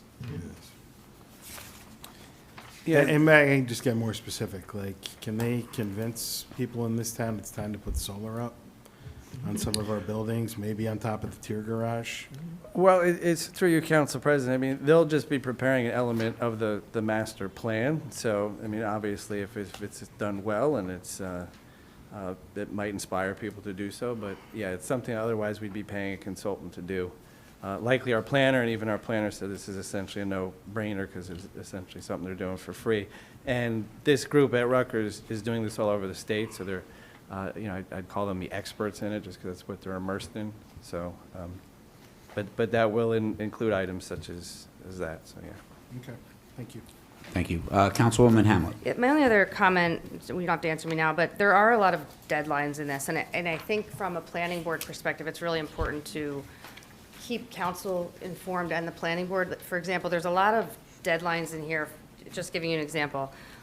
April of 26, stakeholder resident survey closes. Like, I just want to understand and make sure that all of that is going back to Jenny, and that if we're doing surveys and things, we have to make sure that this is all encompassing of the entire government, not just the Environmental Commission. While I'm sure it's well intended and we're doing a great job, there has to be some more buy-in from residents. I mean, the first time I saw this was literally 4 days ago, and it's a lot to take. So I would say, although the services are free, if this starts to burden our staff and isn't something that's consistent with what the planning board may be looking at the master plan, then we should certainly take pause, and I would just encourage you to make sure. I'm sure it could be totally fine, and we need it, but if it's starting to create undue burden to the staff, then, we should have those conversations, I would think.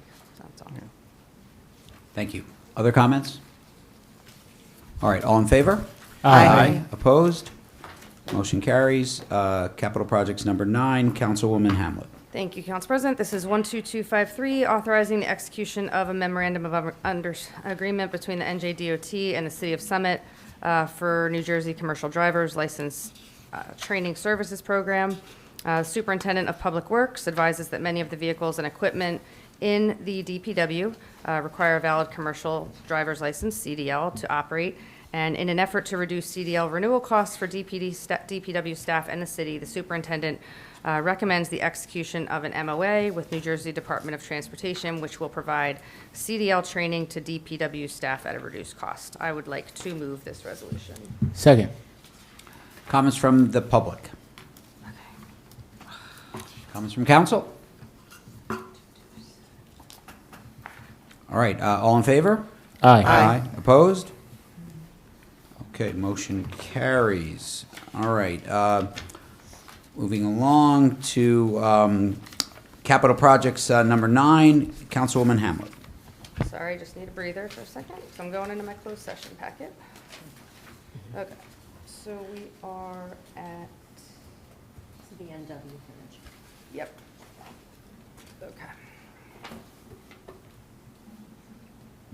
I'm on it, sorry. Okay. This is. Okay, here we go. Okay, so this is resolution as discussed in closed session, 12277, authorizing redevelopment consulting services for NW Financial Group not to exceed $40,000.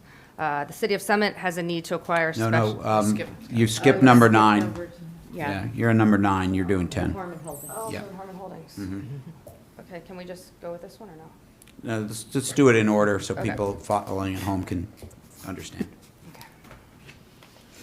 Sorry. Let me go back. Do you have it pulled up? Can I just have yours? It's before that one. I don't know. The one that you just, It's right before 1277?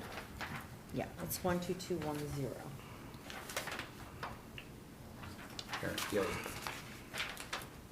Sorry. Okay, all right. This is 12210, authorizing the execution of the affordable housing agreement between the City of Summit and Broad Morris Rentals LLC and Harmon Holdings LLC. Whereas pursuant to the March 2024 amendments to the Fair Housing Act, the City of Summit filed a declaratory judgment action on June 22nd, 2025 with the Affordable Housing Dispute Resolution Program.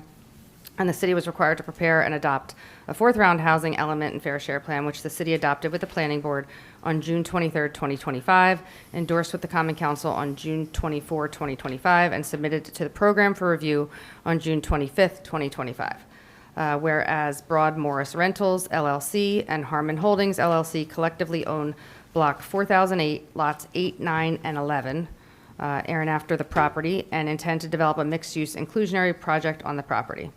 The proposed project consists of 20 residential units, which will consist of 16 market rate units, 4 creditworthy affordable housing family rental units, which is a 20% set aside, and a maximum of 5,000 square foot of ground commercial space, a maximum total of 5,000 square foot of basement storage associated with the commercial use and/or the residential use.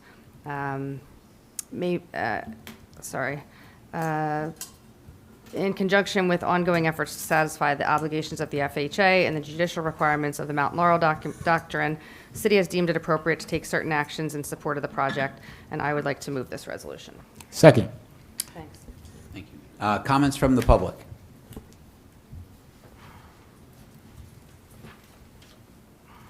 All right, comments from council. Councilman Boyer. Thank you, Council President. I just would like to remind the public that this particular project is written into our Round 4 plan. It's filed with the Affordable Housing Dispute Resolution Program. This means that we have represented to the state and to the courts that this project is a part of our strategy. So failing to sign this agreement now would essentially say that yeah, we adopted this plan, but we're not actually going to implement it. That creates both a credibility problem and a compliance problem for the city. So second, not approving this plan has legal repercussions and some practical consequences. So if we walk away from this, Harmon Holdings can come back and say that you did not act in good faith, and we're going to go to mediation, and we're going to ask for a bigger project there and make more money and different things. And I think the city would be in more of have more of an issue there. So I think that signing this right now is something, or agreeing to this right now is something that we need to do. It's our Round 4 obligation, and anything outside of that is negligible. So thank you, Council President. Thank you. Other comments? Councilwoman Hamlin. Just to remind the public, this was initially going to be a 33-unit, all residential building, and most of it could have been built as of right. So this council, all 7 of us, while we were deliberating, which now I'm allowed to say, was 100% unanimous on supporting this project. So it was disappointing to see some pushback when we actually made the project. We were able to make it a lot better. So we were able to turn it into a 20-unit development with retail on the bottom, and then there would be a showroom underneath that. So essentially, really reducing the traffic impact, because with 33 units, as our planner testified to multiple times, there would have been more traffic. And just so that everybody knows, the rendering that has been sent around to 22,000 houses was not the correct rendering. We actually don't have that yet. They haven't produced that. So hopefully the new council will show the appropriate rendering when that comes. Thank you. Other comments? Councilman Smallwood. Thank you, Council President. I would like to say that this was included in our affordable housing plan because the other projects that were rejected were 10 times the size. This was literally the smallest project that we put in our plan. And, you know, going through the negotiations, as Councilwoman Hamlet mentioned, when you work with them initially and they're reasonable and we're reasonable, we're able to go from 33 units to 20 units. We're also able to have them negotiate retail on the bottom. We're also able to negotiate a setback so that there's some space between the sidewalk and the building. I think, Augusta, you can correct me if I'm wrong, but I think if you go down there now, there is no setback currently. No, there wouldn't be. And as everything is still pending, there's been tremendous communication from our affordable housing attorney and our planner with Harmon Holdings and Broadmorris Rentals LLC. It's been a constant back and forth. So getting to this agreement is a huge benefit to the city and to them. I personally just look forward to having this done and resolved. Right. With having these affordable housing rounds going, closing number 3 and starting number 4, we do have an obligation. And I would challenge anyone to show me anywhere in Summit where it's not overdeveloped, where it's not going to create traffic, where it's not going to affect our schools. If we have to build affordable housing units, we have to work with developers. And what we need to do, and I'm going to challenge the new council to keep fighting for those smaller developments, just like we did for Round 4. This is something that we have to do. We have no more land. It's hard enough fighting for field space for our youth, let alone more affordable housing and developments.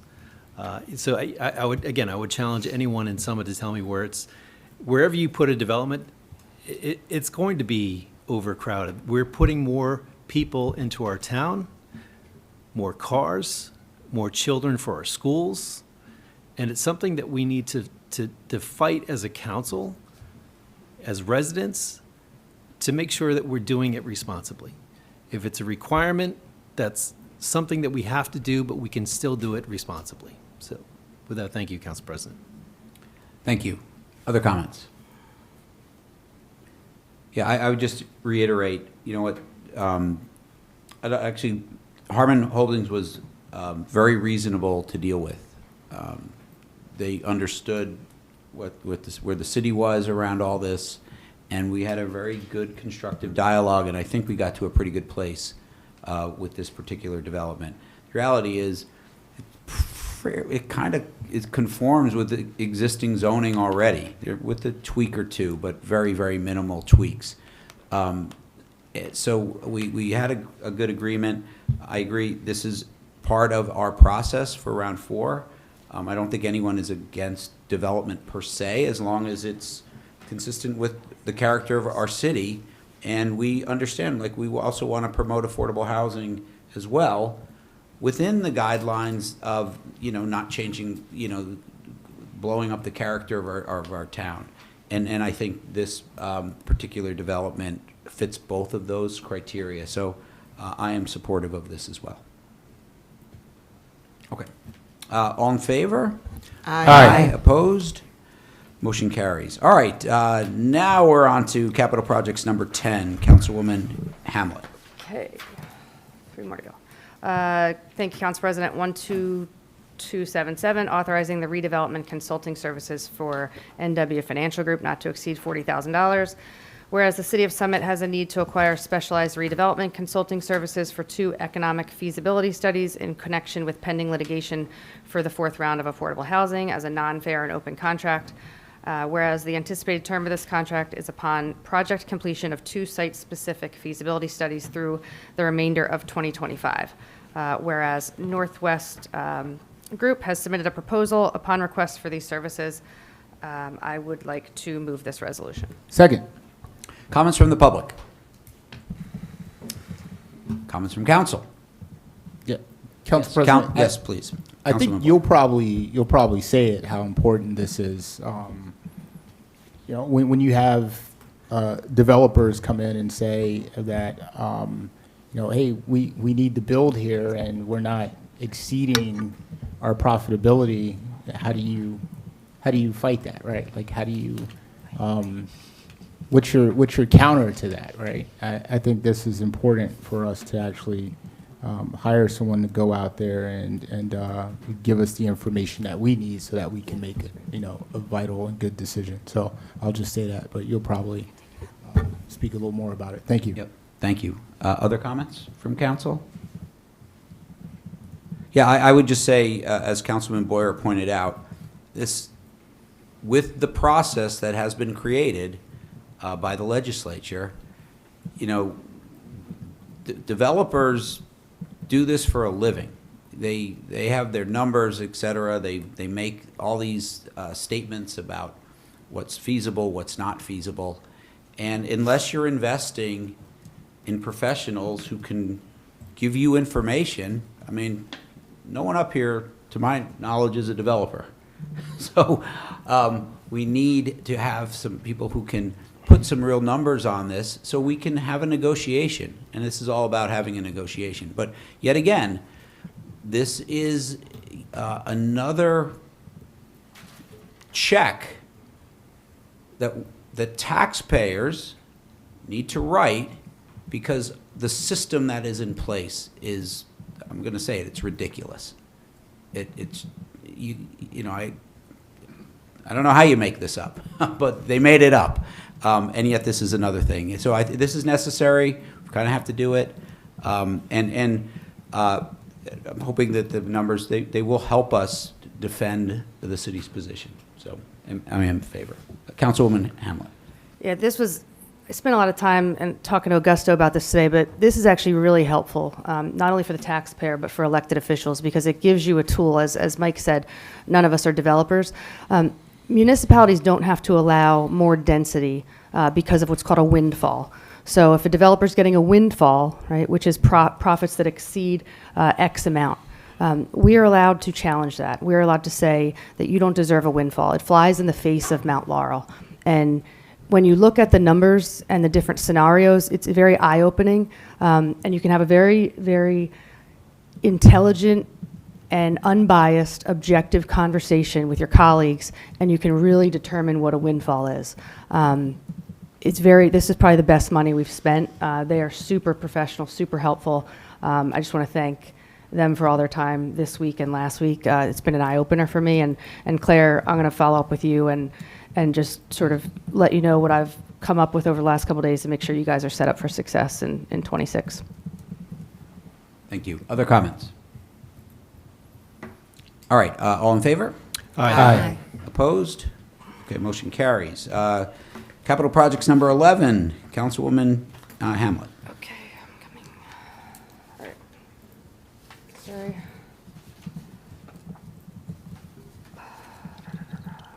Sorry. Okay, we are at Closed session is 5-2. Okay, yep. Okay, this is, Reappoint. I know, the resolution's not matching up on my, is this construction official? Yeah, but in my memo, it's, oh, never mind, but it's saying in this, Rosie, it's saying, see this, it's saying here, it's saying resolution 40154. No, this is the old resolution that originally appointed him. Okay. So you want to go to the previous one, which is not here, so. It's okay. My apologies. It's okay, I'll go with it. It's important to note I- that he's achieved tenure with his reappointment. So we Right. want to make sure you say. Okay. So this is Resolution 12252, which is to reappoint a construction official. This is for Ralph Martiato to the position of construction official for the city. Ralph was initially appointed to the position in February of 2021 for a statutory term of 4 years, which expires at the end of this year. Per NJSA 52:27D-126, this additional appointment would grant him tenure. We've all had the privilege of working with Ralph. He's just phenomenal, true asset to the city, and I couldn't be more excited to introduce this resolution for approval. Second. All right, comments from the public? Comments from council? All in favor? Opposed? Motion carries. All right, last capital projects and community services, number 12, Councilwoman Hamlet. This is Resolution 12239, which is declaring a vacancy in the Department of Community Services Uniform Construction Code Division, part-time plumbing mechanical inspector. I would like to move this resolution and declare the vacancy. Second. All right, any member of the public wish to comment on this resolution? All right, comments from council? All in favor? Aye. Okay. Okay, motion carries. All right, we're on to the consent agenda. At this time, do I have a motion to approve the consent agenda as presented? So moved. Second. All right, would any member of the public like to comment on any item in the consent agenda at this time?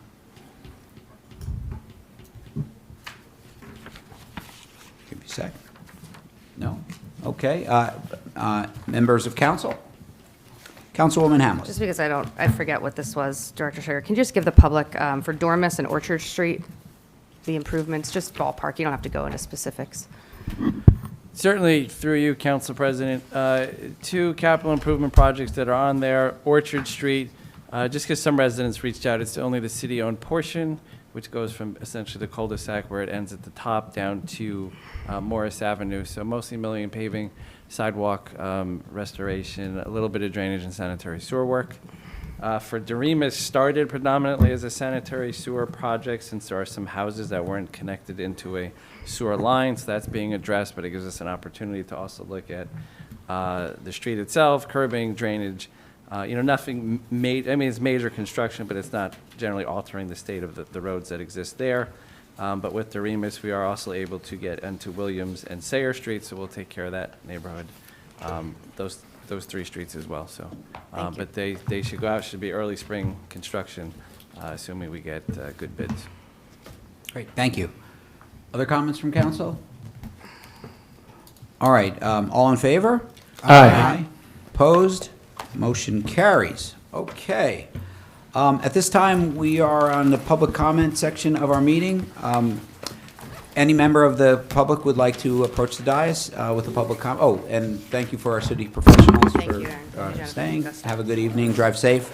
If any member of the public who would like to approach the dais and make a public comment, please, I would ask you to state your name, your address, and please try and limit your comments to 3 minutes or less.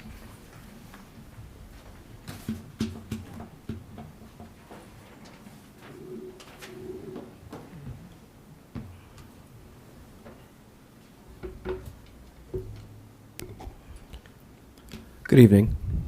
My name is Anthony Lee. My address is in East Hanover, New Jersey. Is that sufficient? Yep, that's fine. Thank you. Here today, so there is a state piece of legislation called the Immigrant Trust Act. Obviously, this is a town council meeting. I'm speaking about it here tonight because it has been stalled in the assembly.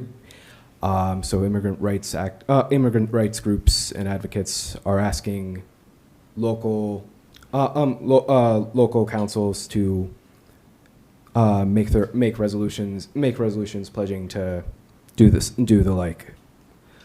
The act would create clear policies to limit the amount of the questions about immigration status when people are receiving public services, so to be only those that would be absolutely necessary to receive those services.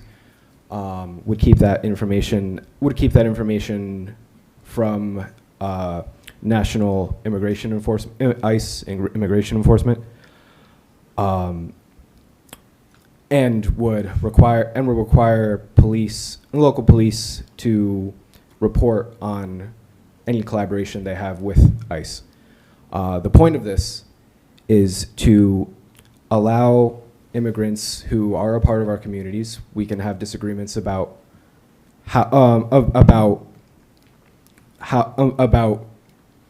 legality, the processes of becoming a citizen, such and such, but they are a part of our communities.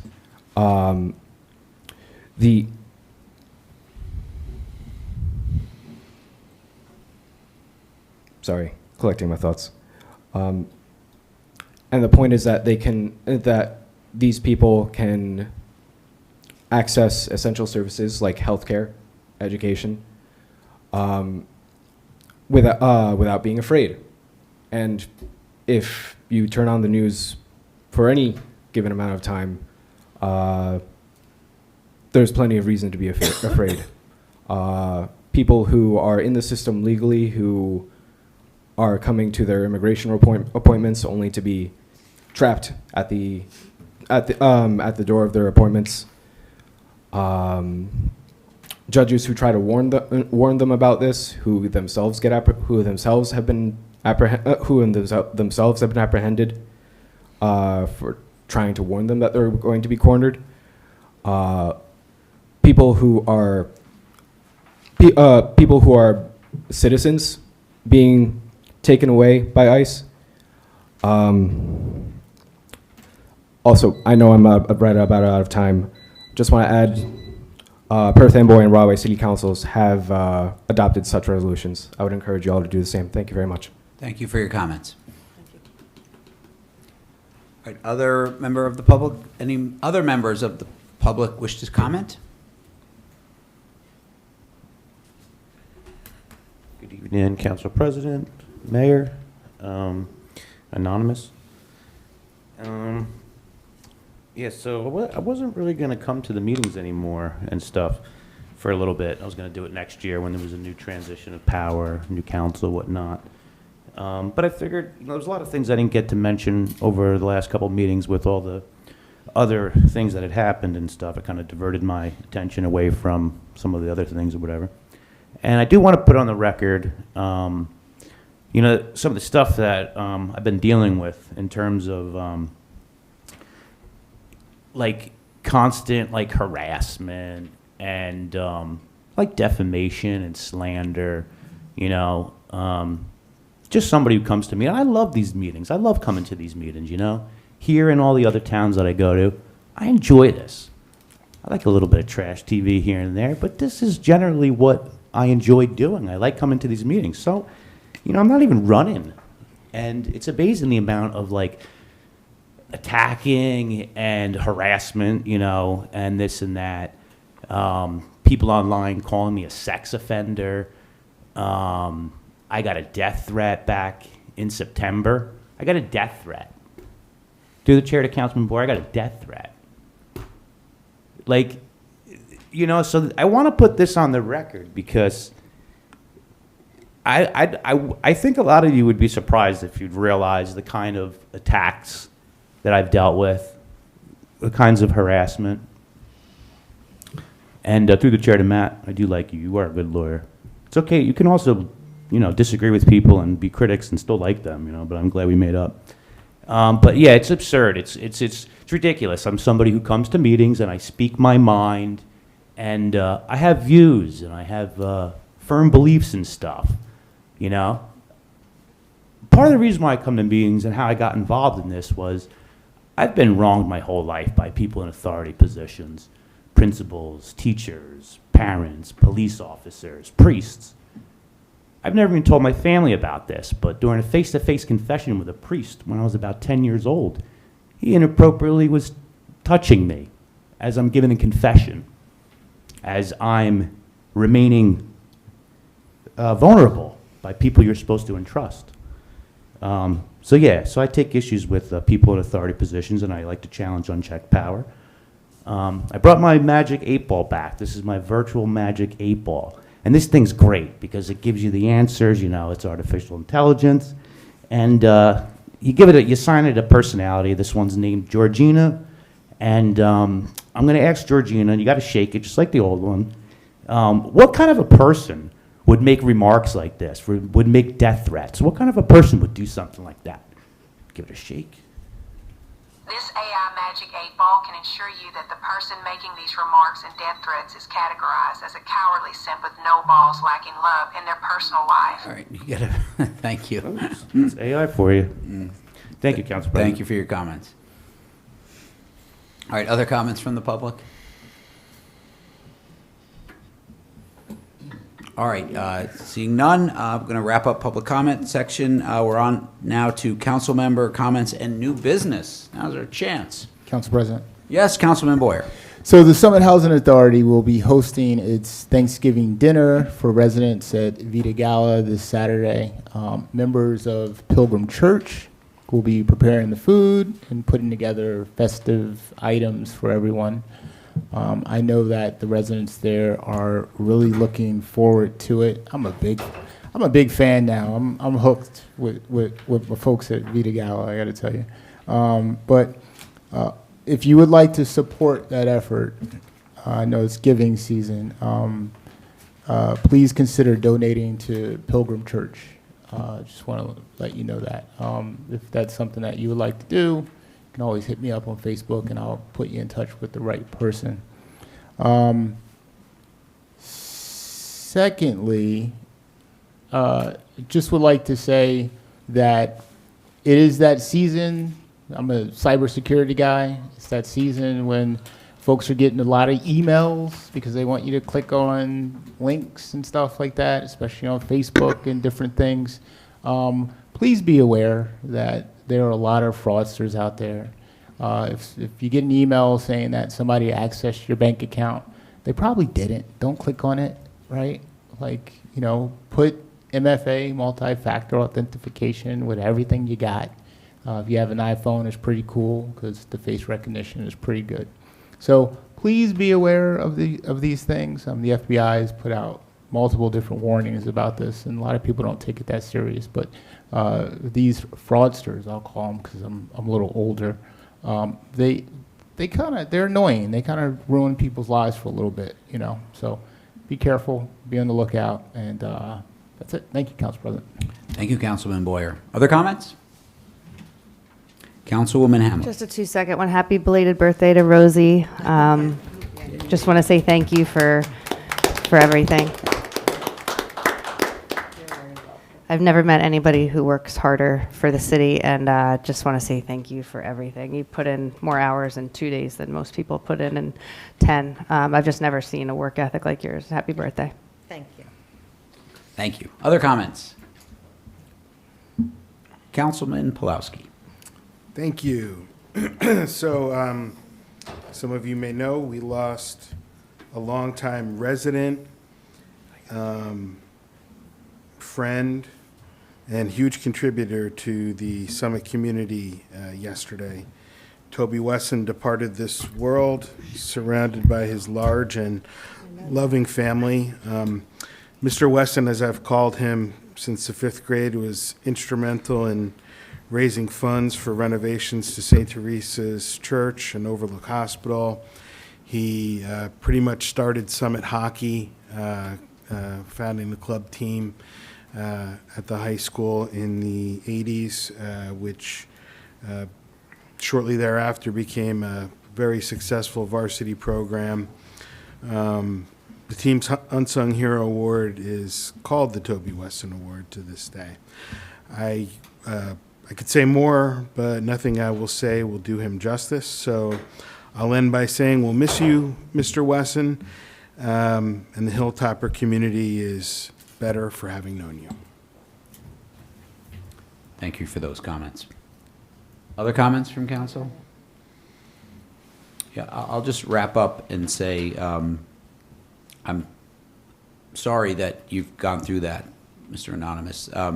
We talk about this a lot. We should be able to disagree, and certainly there is no room at all for violence at all in our political discourse. And I find it a little sad, and it gets me angry that people have to continue to reiterate that. It should go without saying. It should be just a non-starter that no one would ever go there. But you have to continue to reinforce that there is no part. And that would just lead me, my segue to my next comment. We've got Thanksgiving coming up. Thanksgiving is a time for family. Sit next to someone you disagree with. Have a conversation with them, okay? It's a good time, to come through disagreements and such. And so I do want to just wish everyone out there a very wonderful Thanksgiving. Be with your loved ones. We have a lot to be thankful for. We have a lot of things that we could do better, but being grateful is a very good, positive mental health exercise. And I would encourage people to look on the bright side of things and what we have, and to give thanks for that. And next week is a perfect opportune time to do that. So that is my comments. Thanks, Mike. All right. Council President, Yes. since Matt said 9:50, I get 10 minutes to.